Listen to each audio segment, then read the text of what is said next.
천문학자, 천체 물리학자, 과학자들은 항상 우리가 어디에서 왔는지 이해하려고 노력해왔습니다. 우리 세계, 태양계, 은하계, 그리고 그 너머의 기원은 무엇일까요? 우주는 독특한가요? 이러한 질문에 답하기 위해 우리는 우주의 기원에 돌아가야 했습니다. 하지만 어떻게 시간을 거슬러 올라갈 수 있을까요? 관측, 계산, 모델링의 도움으로요. 여행자 여러분, 환영합니다. 오늘 우리는 우리 은하를 넘어 우주에서 가장 이상한 구조물 중 하나인 은하의 중력 이상 현상을 탐험하기 위해 떠납니다. 새로운 모험을 떠나기 전에 영상에 좋아요를 누르고 채널을 구독하여 하나도 놓치지 마세요. 감사하고 즐거운 여행 되세요.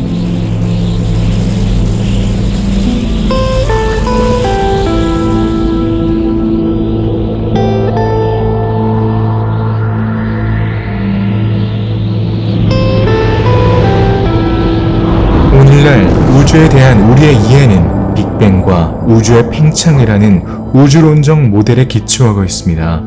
이 이론은 유일한 이론은 아니지만 과학계에서 널리 받아들여지고 있는 이론입니다. 알려진 모든 물질의 기원과 오늘날 우리가 관찰하는 우주의 구성에 대한 설득력 있는 설명을 제공하는 데에는 그럴 만한 이유가 있습니다. 또한 우주의 팽창과 같은 많은 현상도 설명하죠. 현재 통용되는 빅뱅 모델에 따르면 우주는 약 137억 년 전에 탄생했습니다. 이 정확한 순간은 공간뿐만 아니라 시간, 물질, 에너지의 탄생을 의미합니다. 태초의 우주는 지금보다 훨씬 더 뜨겁고 밀도가 높았던 매우 뜨거운 실체였습니다. 냉각되면서 다양한 물질이 결합하기 시작하여 점차 은하, 별, 행성과 같은 복잡한 구조를 형성하기 시작했습니다. 이는 더 잘 이해하기 위해 태초의 시간으로 돌아가 보겠습니다. 표준 우주론 모델은 빅뱅을 우주의 폭발이 아니라 우주 자체의 팽창으로 설명합니다. 즉, 우주가 태초부터 놀라운 속도와 온도로 팽창했다는 뜻입니다. 우주는 크기가 약 2배씩 커지면서 계속해서 더 많은 공간을 만들어냈습니다. 빅뱅의 순간, 우주는 우주 인플레이션으로 알려진 놀라운 팽창 단계를 거쳤습니다. 이 기간 동안 우주는 빛의 속도보다 빠른 속도로 팽창했습니다. 이 경이로운 성장을 시각화하려면 우주가 눈 깜짝할 사이에 원자 크기의 이하에서 골프공 크기까지 확장되었다고 상상을 해보세요. 이 급속한 팽창의 과정 뒤에는 우주의 다양한 기본 힘이 순식간에 형성되었습니다. 어디에나 존재하는 에너지는 점차 물질과 반물질 입자로 변모했습니다. 이 두 종류의 입자가 만나면 서로를 대부분 소멸시키고 중성자와 양성자를 남겼습니다. 몇 분 안에 이들은 융합하여 수소와 헬륨 핵을 형성했습니다. 그 후 이 핵이 전자와 결합하여 완전한 원자를 형성하고 우리가 알고 있는 우주의 기초를 닦는데 약 30만 년이 걸렸습니다. 빅뱅 이론의 발견은 1922년 러시아의 물리학자이자 수학자인 알렉산드르 프리드만에 의해 시작되었습니다. 아인슈타인이 정적인 우주에 대한 이론을 강력하게 지지하는 동안 이 물리학자는 일반 상대성 이론을 통해 진화하는 우주를 설명할 수 있다는 사실을 발견했습니다. 이때 팽창이라는 개념이 처음 등장했죠. 1927년 벨기에의 천체 물리학자이자 성직자인 조르주 르메트르가 브뤼셀 과학연보에 발표한 논문에서 빅뱅의 우주론적 모델을 제시했습니다. 그는 또한 허블 상수에 이름을 붙인 미국 천문학자보다 먼저 허블 상수에 대한 최초의 추정치를 정립했습니다. 그래서 2018년에 국제천문연맹은 이 상수의 이름을 허블 르메트르 법칙으로 바꾸기로 결정했습니다. 1924년 허블은 우리 은하계 밖에 다른 은하가 존재한다는 것을 증명했습니다. 당시 가장 강력했던 로스앤젤레스의 후커 망원경 덕분에 그는 공수자리 별자리에 있는 작은 은하인 NGC 6822를 발견할 수 있었고 얼마 후 삼각형 은하와 안드로메다 은하 M33과 M31이 그 뒤를 따랐습니다. 1929년 그는 이 은하들이 태양계로부터의 거리에 비례하는 속도로 서로 멀어지고 있다는 가설을 세웠습니다. 즉, 은하가 우리로부터 멀어질수록 더 빨리 멀어진다는 것입니다. 이것이 바로 우주 팽창 이론을 뒷받침하는 허블 상수입니다. 우주의 팽창을 상상해 보려면 오븐에서 구워지는 건포도 빵을 상상해 보세요. 우주를 상징하는 케이크는 구워지면서 부풀어 오르고 은하를 상징하는 포도는 변형되지 않고 서로 멀어집니다. 빅뱅 이론은 또한 우주의 역사가 시작될 때 열 복사가 방출되는 것을 예측합니다. 1964년 아르노 펜지아스와 로버트 윌슨이라는 두 명의 미국 천문학자가 우주 마이크로파 배경을 발견했습니다. 이 화석 방사선은 우주가 더 작고 밀도가 높으며 더 뜨거웠던 빅뱅 이후 약 38만 년 후에 방출되었을 것입니다. 그 후 우주는 팽창하고 냉각되었습니다. 따라서 우주 마이크로파 배경은 우주가 빛이 전파될 수 있을 만큼 충분히 희박해진 최초의 순간에 해당합니다. 사실 빛이 우주를 비추고 망원경까지 도달할 수 있었기 때문에 우린 이 순간까지 거슬러 올라갈 수 있습니다. 세상의 기원에 대한 의문은 아직 해결되지 않았으며 빅뱅 이후 38만 년 이상 거슬러 올라가지도 못했습니다. 사실 로저 펠로즈의 경우는 단 한 번의 빅뱅이 아니라 여러 번의 빅뱅이 주기적으로 연속적으로 일어났다고 믿습니다. 그리고 아마도 우리 우주는 여러 번의 빅뱅을 더 주기적으로 경험하게 될 겁니다. 하지만 이에 대해서는 나중에 더 자세히 설명하겠습니다. 우주의 기원에 대한 수수께끼는 아직 완전히 풀리지 않았지만 현재로서는 빅뱅과 우주의 팽창 이론이 지배적인 이론입니다. 은하 사이의 공간은 매일 커지고 있으며 이론적으로 현재 물체는 시속 220만 킬로미터의 속도로 서로 멀어지고 있습니다. 그렇다면 우리 은하 옆에 있는 은하가 시속 220만 킬로미터로 멀어지고 있다는 뜻일까요? 아니요, 안타깝게도 그렇게 간단하지 않습니다. 우린 우주에서 거대한 물질 무리에 의해 속도가 느려집니다. 물질은 물질에 끌리기 때문이죠. 은하는 성단과 초은하단으로 서로 모여 있습니다. 이것은 중력에 의해 설명됩니다. 중력은 대규모로 물질을 조직하여 별, 행성, 은하, 성단을 형성합니다. 태양 주위를 도는 지구의 움직임과 은하수의 초대질량 블랙홀인 궁수자리 A 주변에서 태양의 움직임을 결정하는 것은 중력입니다. 하지만 그 외에도 더 많은 것이 있습니다. 1970년대에 과학자들은 거대한 중력 불규칙성을 발견했고 이 중력 불규칙성은 지구와 주변 은하를 그쪽으로 끌어당기고 있습니다. 이 불규칙성을 그레이트 어트랙터라고 명명했습니다. 그레이트 어트랙터의 방향을 바라보면 이렇게 보입니다. 볼 것이 많지 않다는데 동의하시죠? 하지만 지구에서 약 2억 2천만 광년 떨어진 깊은 하늘의 이 영역은 매우 중요하며 거의 50년 동안 논쟁의 대상이 되었습니다.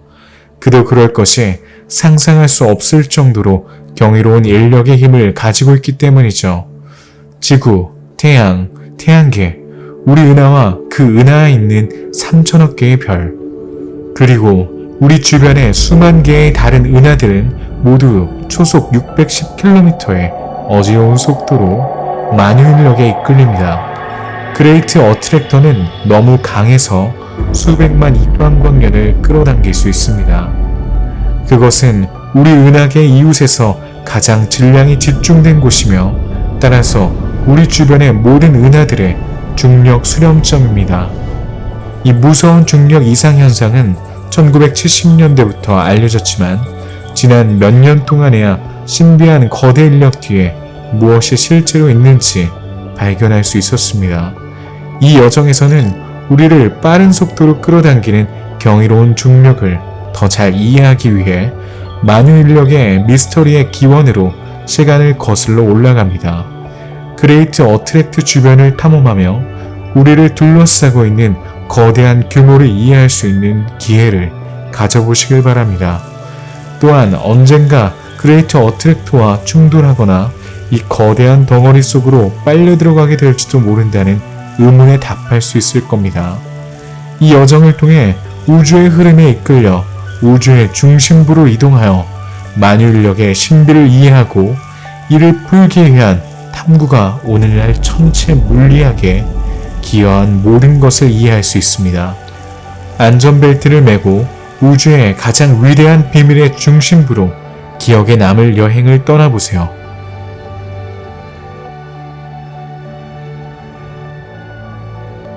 고대 천문학자들은 광활한 우주에서 지구의 위치와 움직임을 이해하려고 노력해왔습니다. 고대의 지배적인 모델은 지동설이었습니다. 이 모델에 따르면 지구는 우주의 중심에서 움직이지 않았습니다. 지구 궤도를 도는 행성들은 복잡한 궤도를 따라 이동하며 곡선의 일부분에서 이동 방향이 바뀌는 에피사이클로 알려져 있습니다. 하지만 에라토스테네스와 같은 일부 천문학자들은 이미 지구가 태양 주위를 공전한다는 사실을 알고 있었습니다. 중세에는 교회의 강력한 탄압에도 불구하고 태양을 우주의 중심에 두는 새로운 모델, 즉 태양 중심설이 자리를 잡았습니다. 이때 태양계의 행성들은 복잡한 궤도가 아닌 원형 궤도를 따라 움직였습니다. 코페르니쿠스는 이 모델을 최초로 전파했는데 이 모델은 공전 궤도를 가진 지동설보다 더 단순했습니다. 그 후 갈릴레오는 목성의 위성이 4개라는 사실을 발견하여 모든 별이 지구 궤도를 도는 것이 아니라는 반박할 수 없는 증거를 제시했습니다. 따라서 갈릴레오는 당시 교회에 대항하여 코페르니쿠스 모델을 옹호하고 이를 구체화할 기회를 가졌습니다. 예를 들어 그는 태양 주위를 도는 행성의 궤적이 완벽한 원이 아니라 타원이며 속도가 일정하지 않다는 사실을 발견했습니다. 조금씩 발견이 이어지면서 태양 중심 모델은 현재의 태양 중심 모델로 바뀌었습니다. 이제 우리는 태양이 우주의 중심에 있지 않다는 것을 알고 있습니다. 태양은 우리 은하계에 있는 수십억 개의 별 중에 하나에 불과하고 우리 은하 자체도 관측 가능한 우주에 있는 2천억 개의 은하 중 하나에 불과하며 전체 우주는 관측 가능한 우주보다 훨씬 더 넓게 펼쳐져 있습니다. 우리는 이제 태양 주위를 도는 지구의 움직임이 원이 아니라 타원이라는 것을 알고 있습니다. 따라서 태양과 우리를 분리하는 거리는 일정하지 않으며 1억 4,700만에서 1억 5,200만 킬로미터 사이로 다양합니다. 지구가 움직이는 속도는 어지러울 정도로 빠릅니다. 여러분이 지구 표면에 움직이지 않고 앉아있다고 상상해보세요. 지구는 초속 30km의 속도로 태양 주위를 공전하고 있습니다. 태양이 태양 주위를 움직이고 있다면 지구도 함께 움직이며 우리 은하 중심을 중심으로 약 초속 220km의 속도로 지구를 포함한 궤도상의 행성들을 끌어당기고 있습니다. 그리고 20세기 중반 이후 우리 은하가 먼 하늘의 신비한 지역인 은하 대인 두 자리를 향해 초속 610km 이상의 속도로 돌진하고 있다는 사실도 추가할 수 있습니다. 하지만 그레이트 어트랙터의 신비에 대해 알아보기 전에 잠시 지구 자전의 발견에 대해 생각해 봅시다. 결국 만유인력의 신비는 우주와 그 구성 요소의 움직임에서 그 기원을 찾을 수 있습니다. 지구가 스스로 자전한다는 가장 반박할 수 없는 증거 중 하나에 이야기해 보겠습니다. 바로 유명한 푸코 진자입니다. 이 진자는 19세기 중반 프랑스의 물리학자 레옹 쿠포가 개발한 것입니다. 1851년 파리 판테온에 처음 설치되었습니다. 참고로 이 이상한 진자의 원래 버전은 현재 파리의 예술박물관에서 볼 수 있지만 푸코 진자는 여전히 파리 판테온에서 볼 수 있습니다. 푸코 진자란 무엇인가요? 언뜻 보기에는 앞뒤로 계속 움직이는 단순한 진자처럼 보입니다. 진자를 놓으면 A 지점에서 B 지점으로 흔들리죠. 매우 단순하게 들리지만 아시다시피 실제로는 그렇게 간단하지 않습니다. 진자가 특정 축을 따라 던져지면 그 축에서 매우 천천히 벗어나는 것처럼 보이기 때문입니다. 그렇게 생각하지 않나요? 진자를 몇 분 동안 보면 진동축이 서서히 이동하는 것을 볼 수 있습니다. 더 정확하게 말하자면 푸코 진자는 진동할 때마다 약 2mm 정도가 편차가 있습니다. 작은 금속 핀을 진자의 초기 진동면 양쪽에 놓으면 진자는 점차적으로 핀을 하나씩 떨어뜨립니다. 시계 방향으로 움직이며 핀을 떨어뜨리는 것이 진동면이라고 생각하시나요? 실제로는 그보다 훨씬 더 복잡한 설명이 필요합니다. 진자의 진동면은 정점에 있는 한 점에 의해서만 고정되며 한 번 발사되면 항상 같은 방향을 유지합니다. 진동면의 지지대를 회전시키면서도 진동면은 벗어나지 않습니다. 그렇다면 진자가 벗어나지 않는다면 왜 핀이 시계 방향으로 차례로 떨어지는 것일까요? 간단히 말해서 지구의 자전 때문입니다. 진자가 궤도를 벗어난 것이 아니라 진자 주위를 돌고 있는 우리, 즉 우리가 발을 딛고 있는 지구입니다. 지구의 움직임은 판테온과 함께 진자가 서 있는 테이블도 함께 움직입니다. 지구의 자전 운동에 의해 구동되는 스케이트리, 진자와 만나는 것이지 그 반대가 아닙니다. 진자가 다이얼을 한 바퀴 도는데 걸리는 시간이 지구가 자전하는 데 걸리는 시간, 즉 23시간 56분 또는 더 정확하게 말하면 86,164.1초와 일치하는지 궁금할 겁니다. 다시 한번 말하지만 답은 그렇게 간단하지 않습니다. 북극과 남극에서는 다이얼이 한 바퀴를 완전히 도는데 24시간이 걸립니다.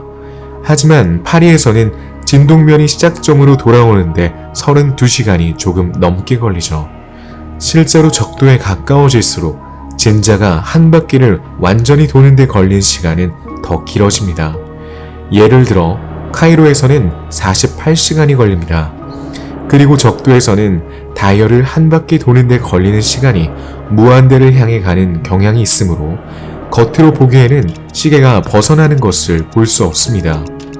북반구에서는 푸코 진자의 겉보기 움직임이 오른쪽으로 편향되고 남반구에서는 왼쪽으로 편향된다는 것을 잠시 요약해 보겠습니다. 적도에서는 그렇지 않거나 적어도 그렇게 보이지 않습니다. 그리고 그게 다가 아닙니다. 푸코 진자에는 또 한 가지 흥미로운 점이 있습니다.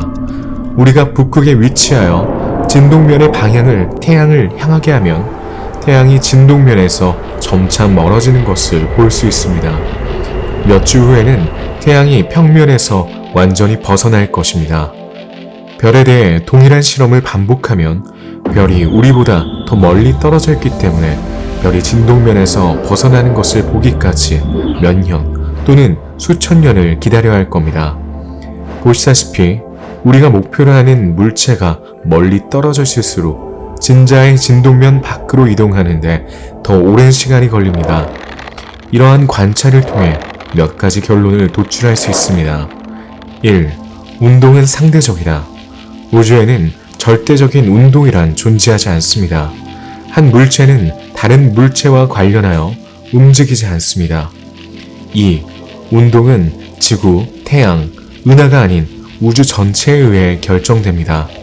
푸코의 진자는 전체 우주의 규모에서만 정지된 것처럼 보일 수 있습니다. 많은 연구자들은 전 세계의 푸코 진자가 그레이트 어트랙터의 방향을 가리키고 있다고 믿습니다.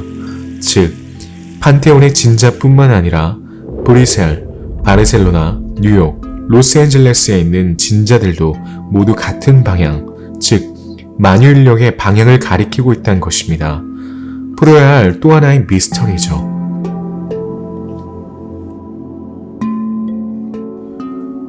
그레이트 어트랙터의 미스터리를 풀기 위해 먼저 그 발견의 역사를 추적해 보겠습니다. 20세기 후반 우주 탐사는 새로운 기술, 특히 허블 망원경 덕분에 큰 진전을 이뤘습니다. 점점 더 강력해지는 장비 덕분에 천문학자들은 점점 더 많은 것을 관측할 수 있었습니다. 하지만 여전히 천체들을 이해하고 정리해야 했습니다. 조금씩 우주의 지도가 구체화되기 시작했습니다. 문제는 우주에서 우리 태양계와 은하계의 정확한 위치를 찾는 것이었습니다. 1970년대 천문학자들은 태양계와 은하수의 움직임을 연구하고 이를 주변 다른 은하계의 움직임과 비교하기 시작했습니다. 모든 것이 같은 방향으로 움직이고 있는 것처럼 보였고, 이는 우주의 팽창일 수밖에 없었습니다. 하지만 과학자들의 호기심을 자극하는 흥미로운 반전이 있었습니다. 우주의 팽창 외에도 우리 은하와 그 이웃 은하들이 향하는 초점과 같은 다른 방향에 있는 것처럼 보였습니다. 사실 은하와 그 이웃 은하들은 원래대로 우주를 이동하고 있지 않았습니다. 대신 우주의 팽창에 의해 유도된 방향에서 약간 벗어난 겁니다. 마치 우리가 해류에 휩쓸려 표류하는 것과 같습니다. 많은 천문학자들은 이러한 방향성이 관측의 결함 때문이라 생각했습니다. 과학계에서는 이 관측된 효과가 실제인지 아니면 말키스트 편향으로 인한 것인지 궁금해했습니다. 말키스트 편향은 밝은 은하가 어두운 은하보다 관측하기 쉽기 때문에 우주를 관측할 때 생기는 편향입니다. 즉, 과학자들은 처음에 이 편향 때문에 관측된 방향성이 뚜렷하다고 생각하기 때문에 은하의 인력이 즉시 심각하게 받아들여지지 않았습니다. 그러나 80년대에 접어들면서 이 미스터리는 점점 더 짙어졌고 무시하기 어려워졌습니다. 천문학자들은 우리 은하와 가까운 이웃 은하만이 표류하는 것이 아니란 사실을 발견했습니다. 수천만 광년 동안 우리 주변의 모든 물질이 우리와 함께 표류하는 것처럼 보였습니다. 은하수, 로컬 그룹과 그 안에 있는 60여 개의 은하, 천여자의 초은하단과 그 은하들은 모두 같은 방향으로 센토르 별자리에 있는 수수께끼의 지역을 향해 표류하고 있었습니다. 기술은 계속 발전했고 1980년대 중반에 천문학자들은 이 신비한 물집의 집결지를 향해 가고 있는 속도를 알아낼 수 있었습니다. 바로 초속 610km의 엄청난 속도입니다. 지구가 이 속도로 태양 주위를 공전한다면 우리의 인력은 18일밖에 되지 않을 것이라고 상상해보세요. 이러한 발견을 통해 주변의 모든 물질을 끌어당기는 신비하고 엄청나게 거대한 구조가 확인되었습니다. 그레이트 어트랙터의 신비가 탄생한 것이죠. 이제 어려운 부분은 만유인력의 본질을 찾는 것이었습니다.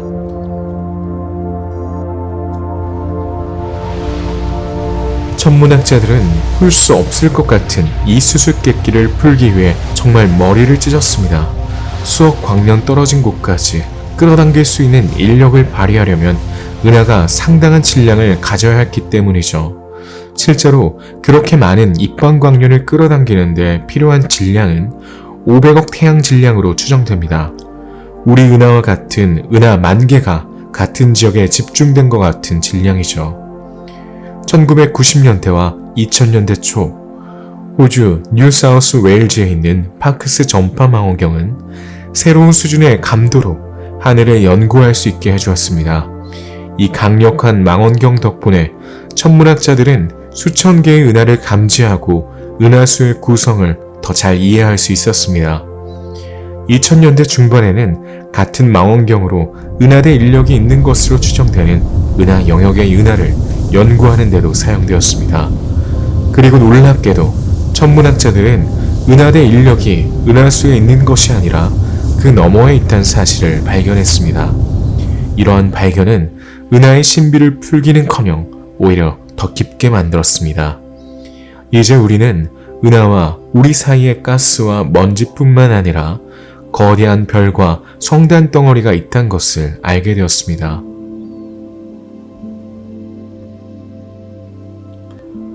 다시 말해, 우리 은하에 의해 우리 은하가 운둔하고 있다는 뜻입니다. 가스와 먼지의 베일에 가려진 은하수 가장자리에 숨겨져 있어 관측이 불가능하지는 않더라도 어렵게 보입니다.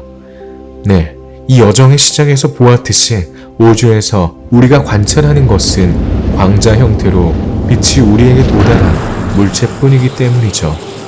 그렇기 때문에 우린 빅뱅 이후 38만 년보다 시공간을 더 거슬러 올라갈 수는 없습니다.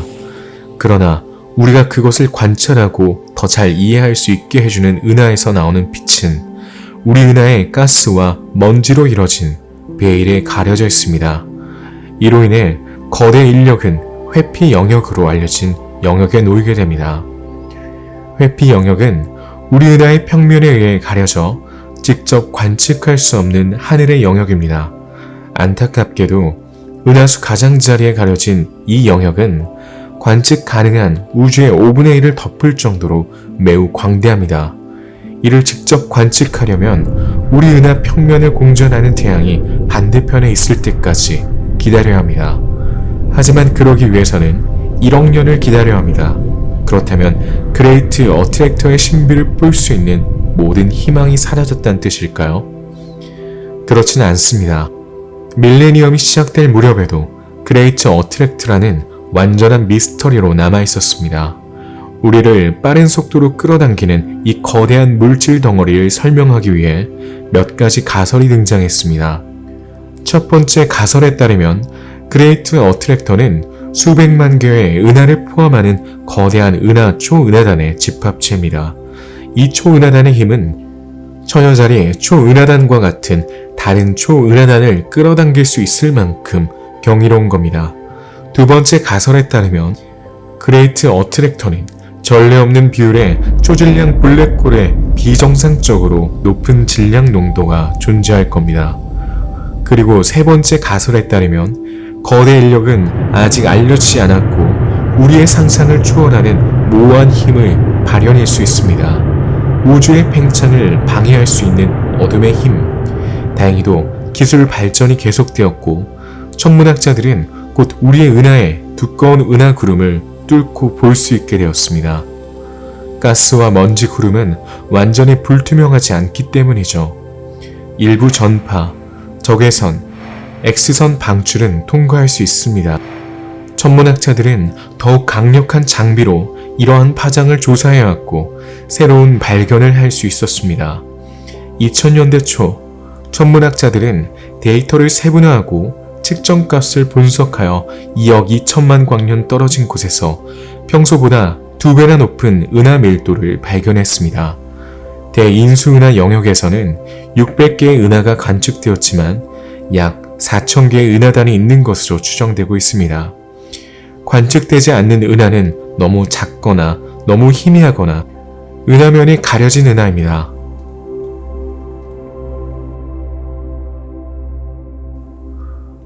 우리를 끌어당기는 거대한 은하단 집합에 대한 가설을 탐구하여 거대 인력의 미스터리를 풀기 위해 천문학자들은 2000년대 초에 샤플리 초은하단에 주목했습니다.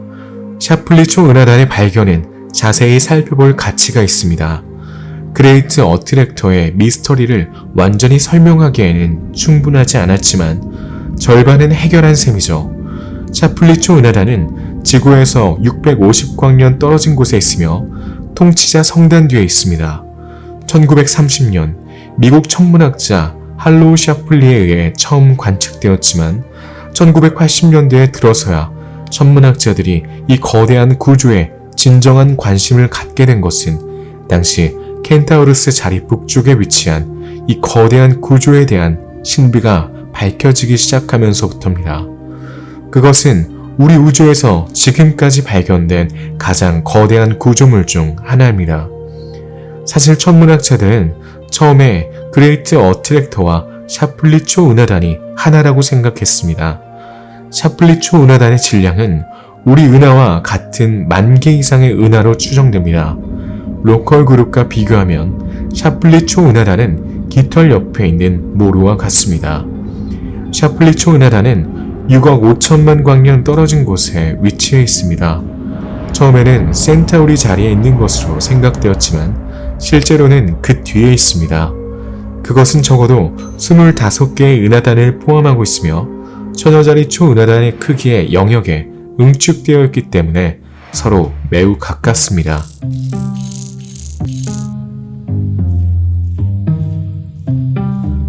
하와이 대학의 천문학자들은 2006년에 우리 주변의 모든 것이 마치 우주의 흐름에 이끌리듯 그레이트 어트랙터를 향해 흐르지만 그 자체가 샤플리 초은하단에 끌린다는 사실을 발견했습니다.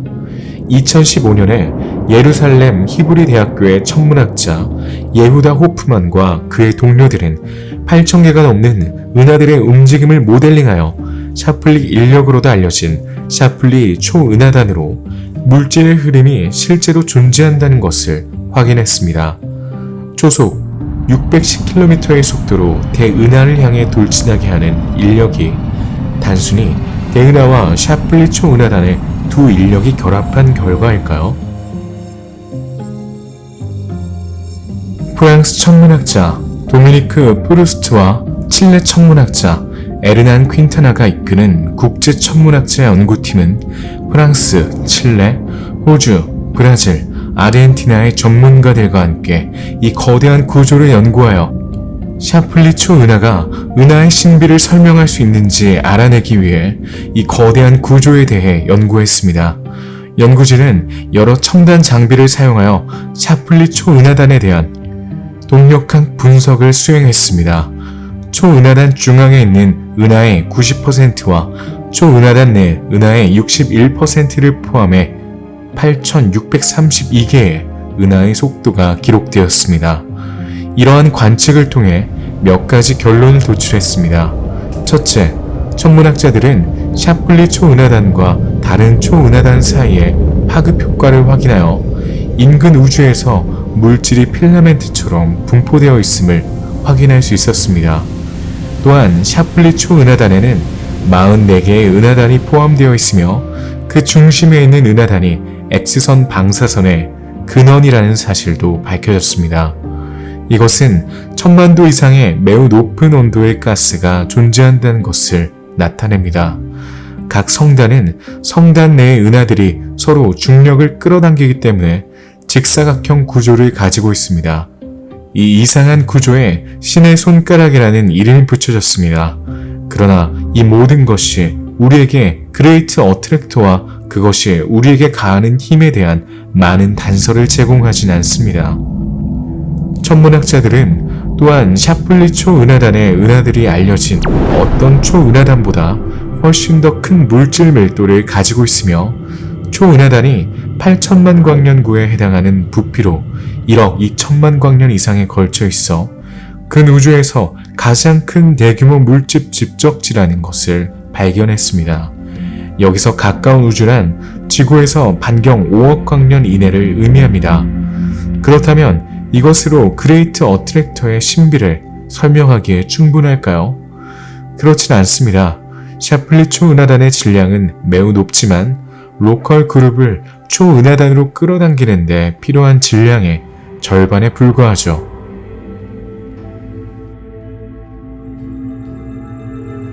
(2017년이) 되어서야 그레이트 어트랙터의 수수께끼가 풀렸습니다. 그때까지만 해도 질문에 대한 답은 우리가 바라보던 방향과 정반대 방향에 있었습니다. 몇 년 전 그레이트 어트랙터의 반대 방향에서 거대한 빈 공간이 발견되었기 때문이죠. 2017년 이스라엘 천문학자 예후다 호프만은 이 빈 공간의 존재를 확인하고 이것이 반발 쌍극자 역할을 하여 로컬 그룹과 주변 은하단을 샤플리 초은하단 방향의 중간에 위치한 대인주성단 쪽으로 밀어낸다고 주장했습니다. 사실 이 반발 쌍극자는 양극성 자석의 자기장의 반발 북극과 같은 역할을 합니다. 직관적이지 않은 것처럼 보일 수 있는 진공의 반발이란 개념을 잠시 생각해 봅시다. 진공은 모든 물질이 없는 상태입니다. 또는 적어도 물질이 거의 없는 상태이죠. 진공에는 물질이 거의 또는 전혀 없기 때문에 은하들은 진공의 중심에 가까워질수록 인력이 약해집니다. 그러나 은하들은 진공에 의해 반발하는 것처럼 공허의 중심과 반대 방향으로 움직이기 시작합니다. 또는 진공은 암흑 에너지를 포함하고 있기 때문에 반발합니다. 이 경우 암흑 에너지는 물질에 반발하는 중력을 발휘하여 우주의 팽창을 가속화합니다. 이 암흑 에너지 가설에 대해서는 나중에 자세히 설명해 드리죠. 다음은 약 17억 광년 너비의 쌍극자 리펠러에 있는 샤플리 인력을 3D로 표현한 겁니다. 이 3D 표현은 하늘의 영역에 따라 양 또는 음의 중력 전위를 가진 다양한 은하단 위에 겹쳐진 반발 쌍극자를 보여줍니다. 이 물질이 없는 영역은 모든 물질 흐름과 은하를 샤플리 초은하단 쪽으로 밀어내는 반발력을 발휘합니다. 다시 말해 반발 쌍극자와 샤플리 초은하단 사이의 모든 것은 일종의 우주 전류에 의해 끌려가 이론에서 예측한 속도의 2배로 거대 인력의 품으로 밀려 들어갑니다. 과학계에 충격파를 던진 이 발견을 잠시 요약해 보겠습니다. 우리는 은하수와 주변 은하가 샤플리 초은하단으로 끌어당기는 원인을 찾고 있었는데 이 질량이 인력의 절반만 설명할 수 있다는 사실을 발견했습니다. 그리고 우리는 문제의 절반을 설명할 수 있는 상부적인 힘, 이번에는 반발력을 발견했습니다. 따라서 은하수가 그레이트 어트랙터와 그 너머의 샤플리 초은하단을 향해 초속 610km로 급락하는 것은 이 반발력, 인력 운동으로 설명할 수 있습니다. 그리고 이전에 생각했던 것처럼 크기, 질량, 힘이 이전에 알려진 그 어떤 것을 능가하는 하나의 기념비적인 질량이 끌어당기는 것은 아닙니다. 천문학자들은 또 다른 중요한 발견을 했습니다. 바로 라니아케아입니다. 라니아케아는 관측 가능한 우주에서 가장 큰 구조물 중 하나입니다. 2014년에 발견되어 진정한 지진을 일으켰습니다.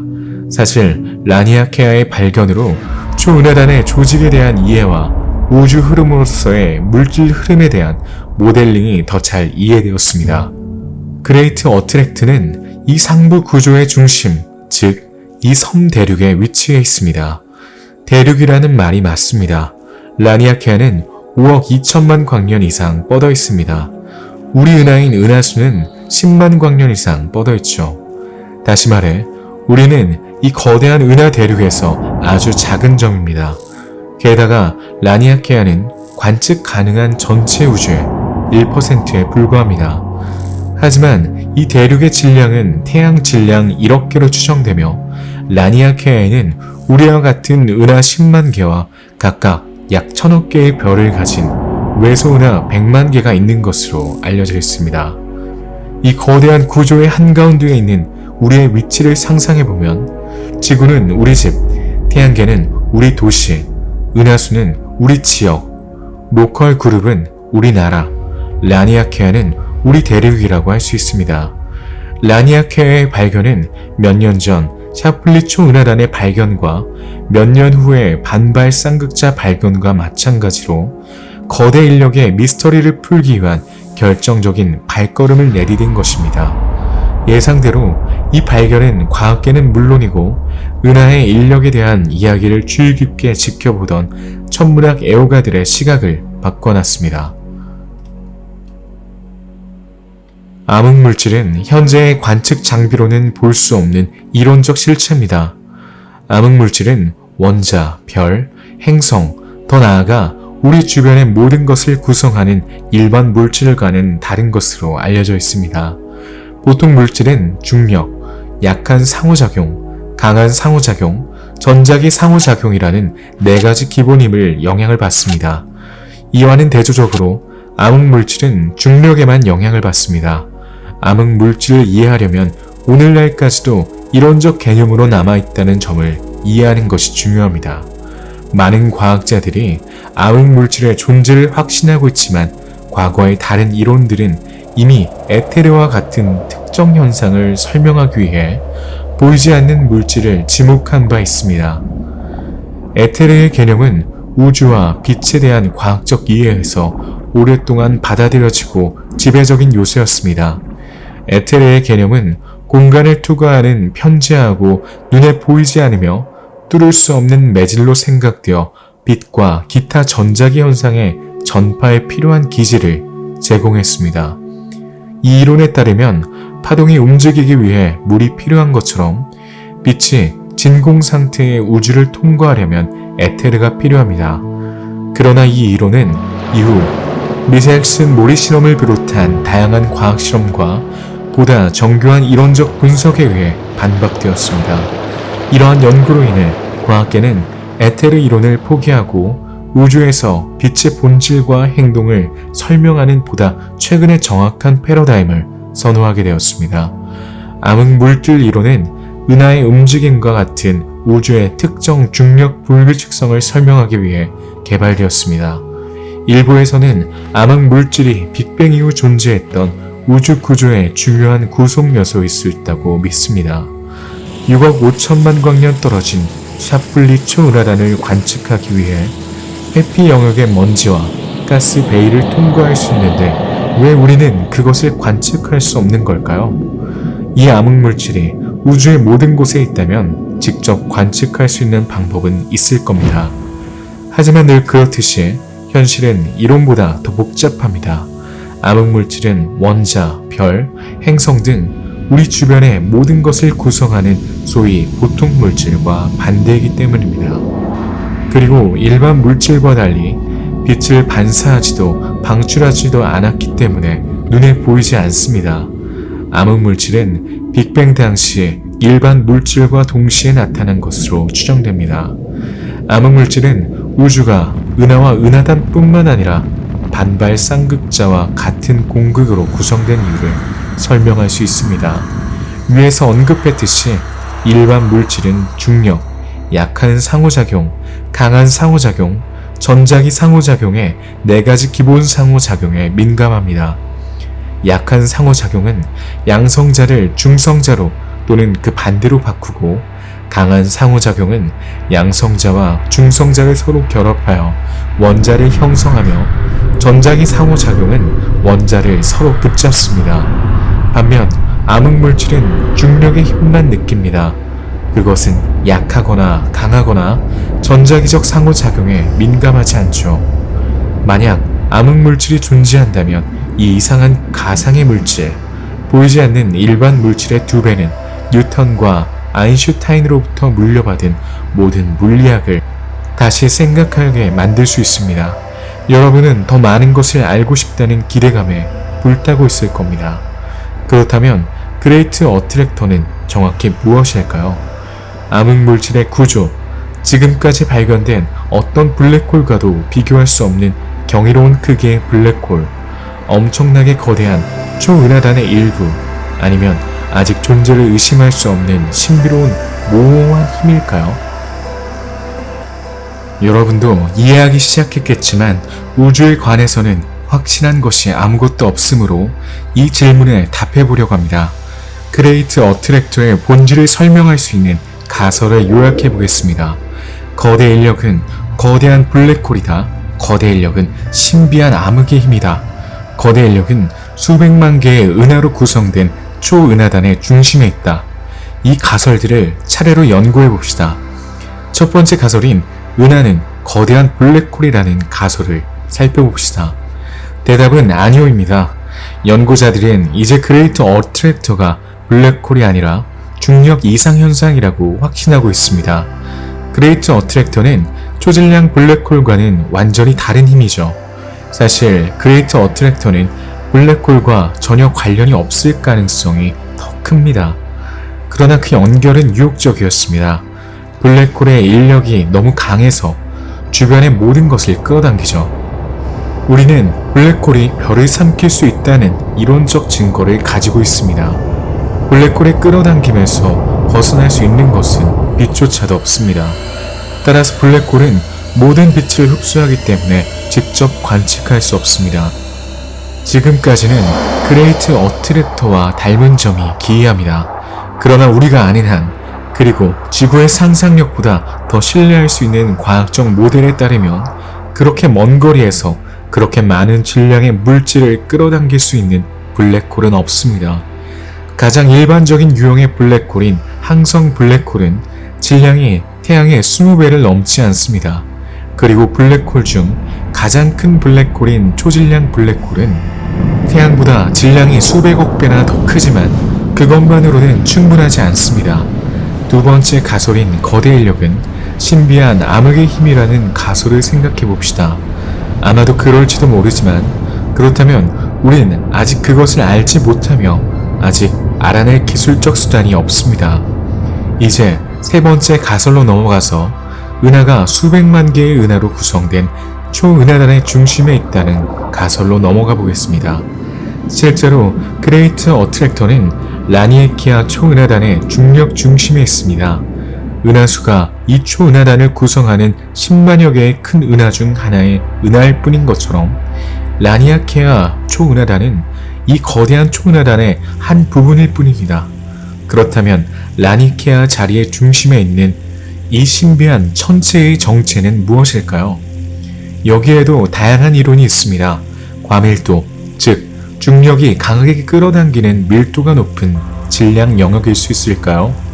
암흑에너지는 암흑 물질도 아니고 일반 물질도 아닙니다. 추정치에 따르면 우주의 74%가 암흑에너지로 구성되어 있다고 합니다. 암흑에너지는 음압을 띠고 있습니다. 암흑에너지는 1998년에 발견된 우주의 가속 팽창이라는 기이한 현상을 설명할 수 있습니다. 하지만 우리에게는 완전히 반직관적으로 보이는 이 현상을 왜 그리고 어떻게 설명할 수 있을까요? 아주 간단합니다. 일반 상대성 이론에 따르면 에너지는 질량입니다. 따라서 모든 형태의 질량과 마찬가지로 중력을 받습니다. 하지만 중력은 매력적입니다. 논리적으로 중력은 우주의 팽창 속도를 늦춰야지 속도를 높여서는 안 됩니다. 그러나 관측에 따르면 우주의 팽창은 시간이 지남에 따라 가속화되는 것으로 보입니다. 우주 질량의 70% 이상을 차지하는 암흑 에너지에 비해 인력에 있는 일반 물질의 질량은 무시할 수 있을 정도로 미미해 보입니다. 암흑 에너지를 이해하는 것은 천문학자에게 매우 중요합니다.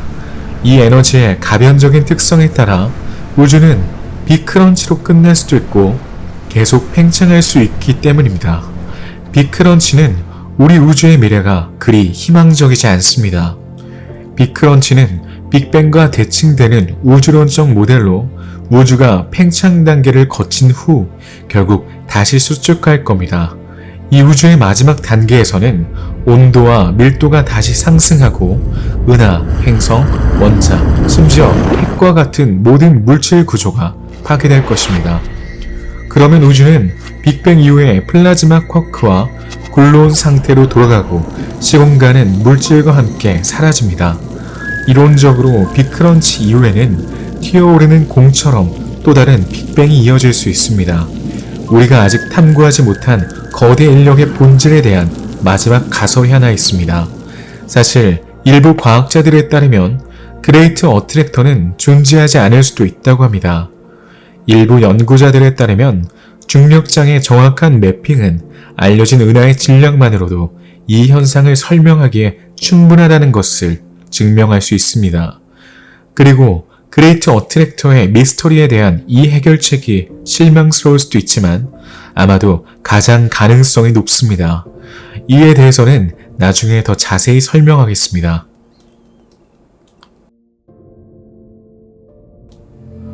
어쨌든 만유인력의 정체가 무엇이든 한 가지 확실한 것은 우리 은하와 그 주변의 모든 것이 우주의 이 영역, 이 중력 이상 영역을 향해 전속력으로 향하고 있다는 것입니다.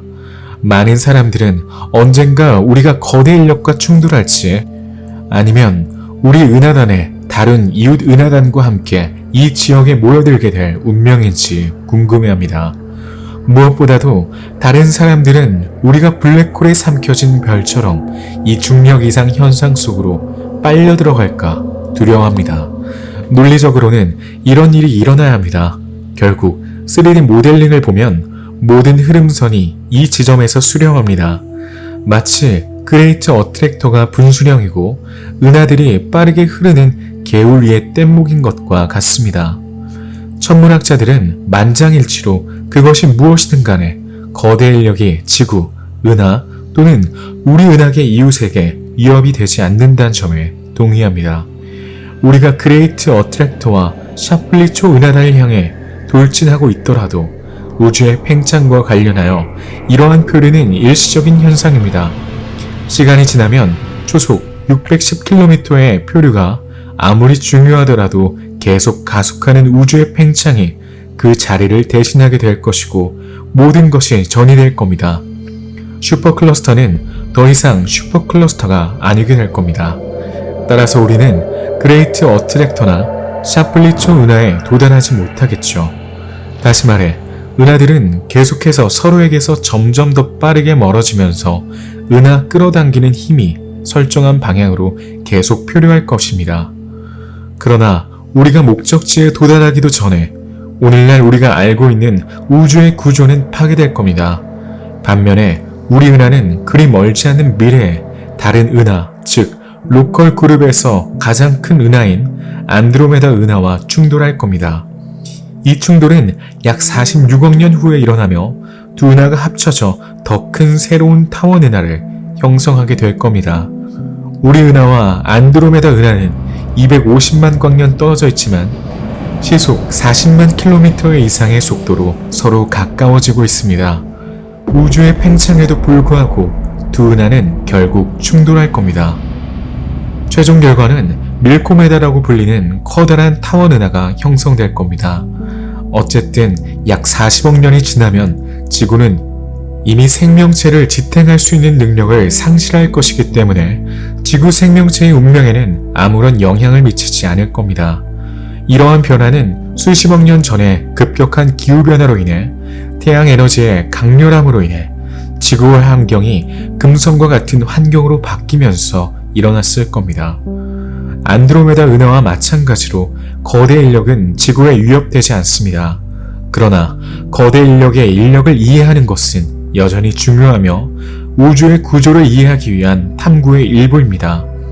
우주를 연구하고 이해하려면 우주가 어떻게 구성되어 있는지, 무엇보다도 왜 그런 식으로 구성되어 있는지 아는 것이 중요합니다. 우주에 있는 물체의 상호작용뿐만 아니라 크기부터 질량까지 물체의 특성을 알아야 이 모든 현상을 이해할 수 있습니다. 또한 우주의 작동 방식을 이해한다는 것은 우리가 어디로 향하고 있는지를 이해한다는 의미이기도 합니다. 다시 말해 우주의 미래 행동을 연구하는 겁니다.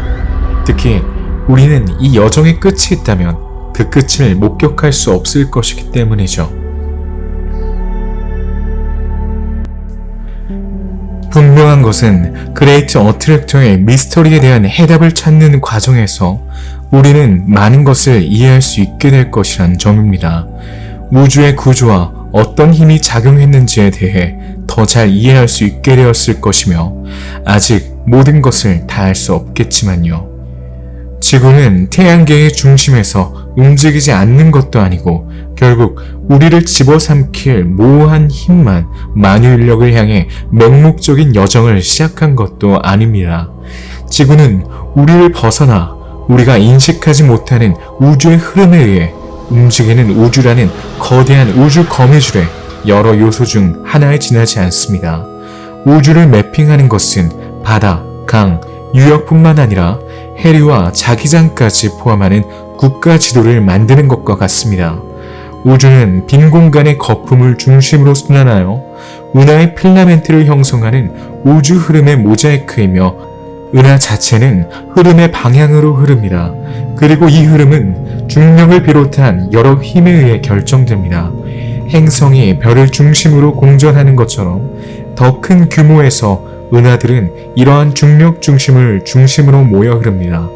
그리고 이 모든 움직임과 형성되는 모든 구조는 불변하는 것이 아닙니다. 아주 장기적으로는 모든 것이 이 거대한 우주의 거미줄 속에서 결국 희석될 겁니다.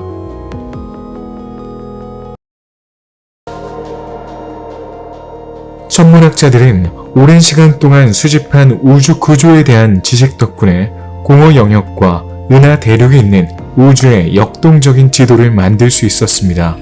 모든 물체가 움직이고 거의 모든 물질이 알려지지 않은 채 끊임없이 팽창하는 우주를 어떻게 표현할 수 있을까요? 우주의 지리는 끊임없이 변화하고 점점 더 멀어지는 경계가 있는 무한의 지리학이며 지도는 항상 끊임없이 만들어지고 있습니다. 상상할 수 없는 것, 측정할 수 없는 것을 구체화하려는 지리학입니다. 무엇보다도 우리가 가본 적도 없고 직접 관측할 수도 없으며 앞으로도 직접 눈으로 볼 수 없는 곳을 지도화합니다. 지도는 더욱 강력한 도구로 수집한 정보를 수학적으로 모델링한 것입니다.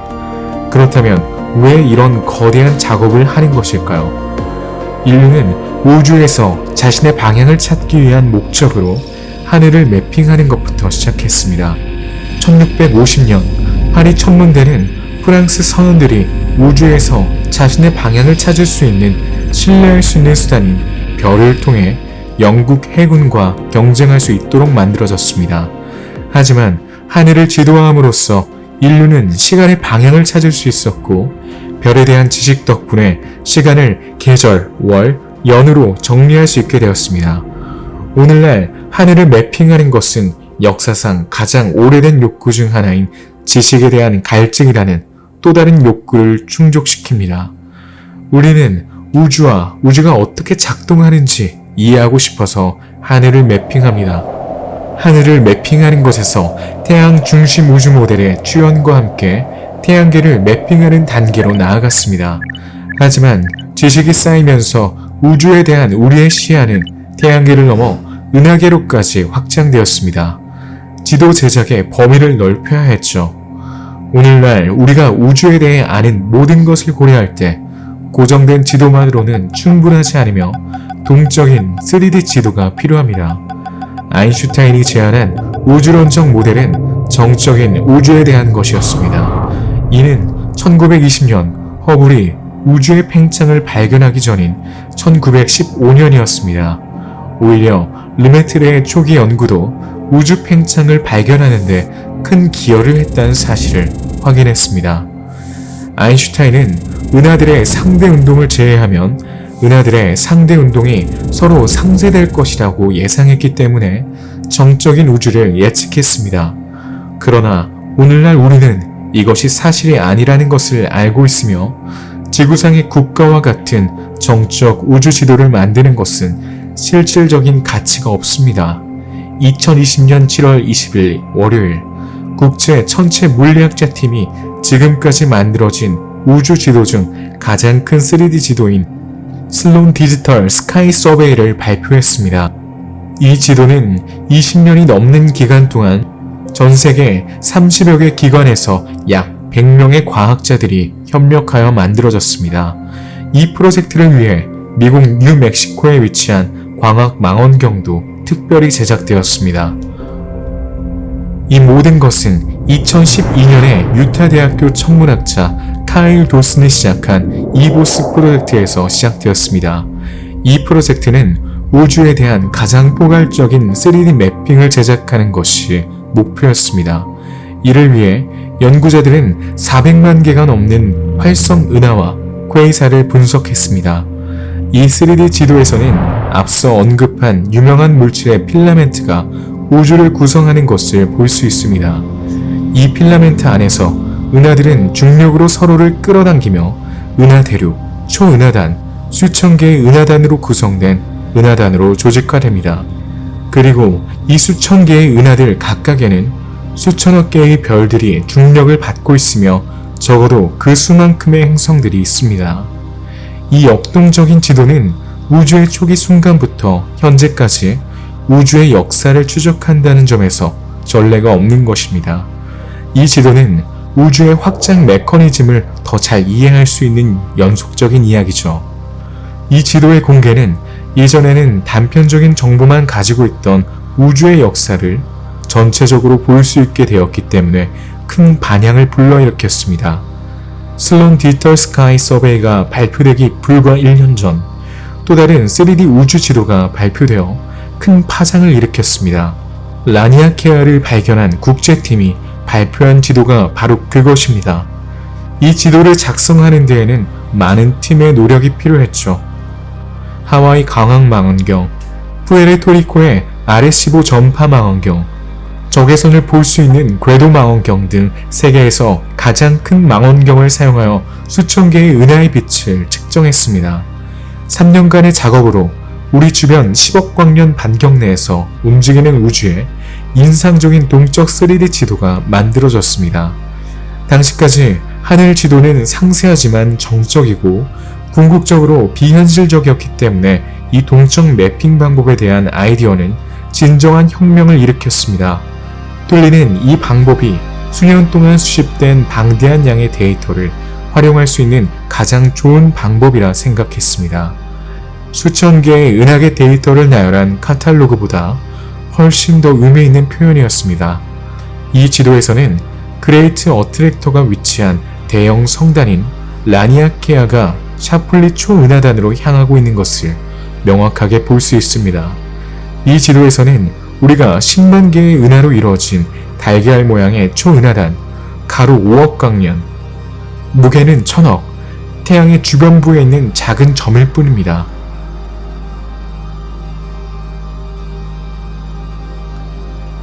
역동적인 우주를 매핑하는 것은 중요하지만 시간과 인내심, 방대한 데이터베이스가 필요합니다. 움직이는 우주의 지도를 만들기 위해 엘렌 쿠르트와와 알 브렌트 툴리는 수천 개의 은하 각각에 대해 하늘에서 2개의 위치 좌표와 은하가 우리를 향해 이동하는 속도를 측정했습니다. 즉, 적색 편이 또는 청색 편이입니다. 이 정보로부터 지구를 기준으로 한 은하 운동의 척도를 추론했습니다. 그런 다음 각 은하의 절대 광도를 정량화하고 이 데이터를 우주 팽창의 영향을 가리는 우주론적 모델에 통합했습니다. 이 모든 것은 은하의 고유운동, 즉 물질에 대한 중력의 작용으로 인한 움직임을 추론하기 위한 것입니다.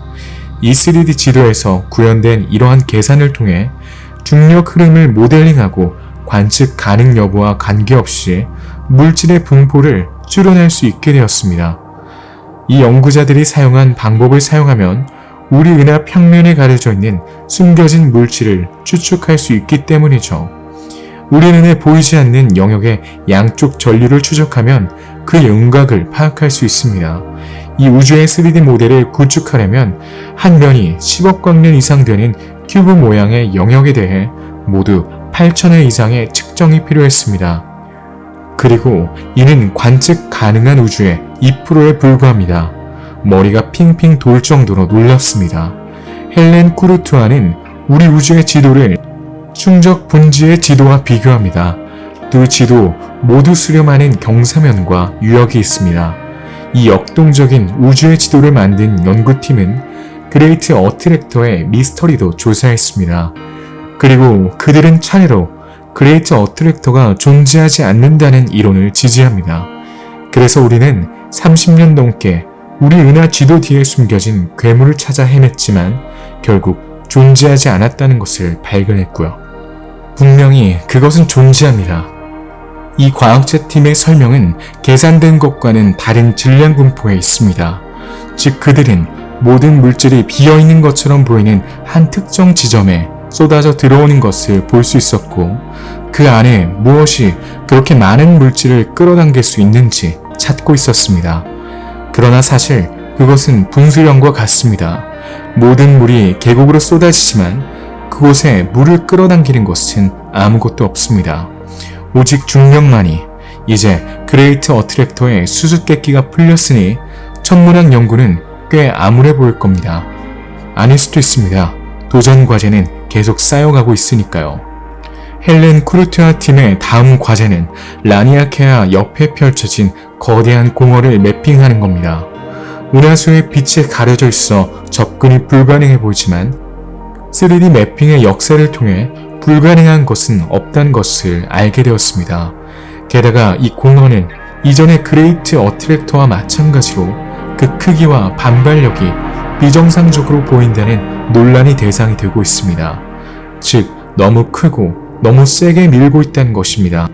이 진공은 암흑 에너지의 과도한 밀도의 결과일까요? 아니면 반물질의 존재 때문일까요? 데자뷰와 함께 하나의 이론이 다른 이론을 뒤따릅니다.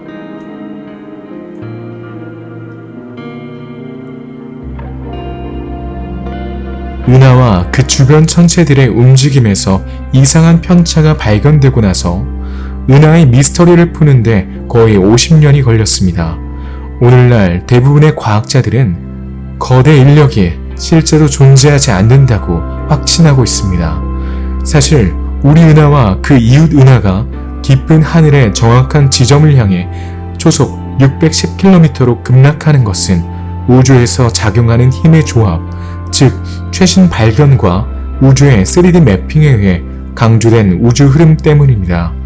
이 모험에서 기억해야 할 중요한 점은 이 모든 것이 생각하는 것만큼 간단하지 않다는 것이죠. 우리가 특정 방향으로 이끌린다고 해서 그 길 끝에 강력한 자석이 있다는 것은 아닙니다. 지구에서는 지구 자체의 자전, 태양 주위를 도는 지구의 자전, 은하 중심을 도는 태양계의 자전 등 여러 우주운동에 영향을 받습니다. 더 큰 규모에서는 은하계에서는 우주의 팽창으로 인해 서로 멀어지고 근본적인 인력인 중력의 영향을 받습니다. 이러한 힘은 인력의 분지를 형성하는 우주 해류를 만들고 그 안에서 해류가 수렴합니다. 라니에케아는 그러한 분지 중 하나지만 물질의 흐름은 라니에케아 너머에 있는 이웃 차플리 초은하단에 있는 차플리 인력에 의해 지배됩니다. 우주의 전류 흐름은 대반발자 또는 반발삼극자에서 시작되어 오랫동안 대인력자로 확인된 지역을 거쳐 샤플리 인력자로 수렴합니다. 이로써 마침내 거대 인력에 대한 수수께끼가 풀렸습니다. 하지만 우주에서 수수께끼는 결코 오래 풀리지 않습니다. 천체 물리학자들이 여전히 해답을 찾기 위해 노력하고 있는 설명되지 않은 현상들이 여전히 많이 있습니다. 다음 위대한 발견이 있을 때까지요.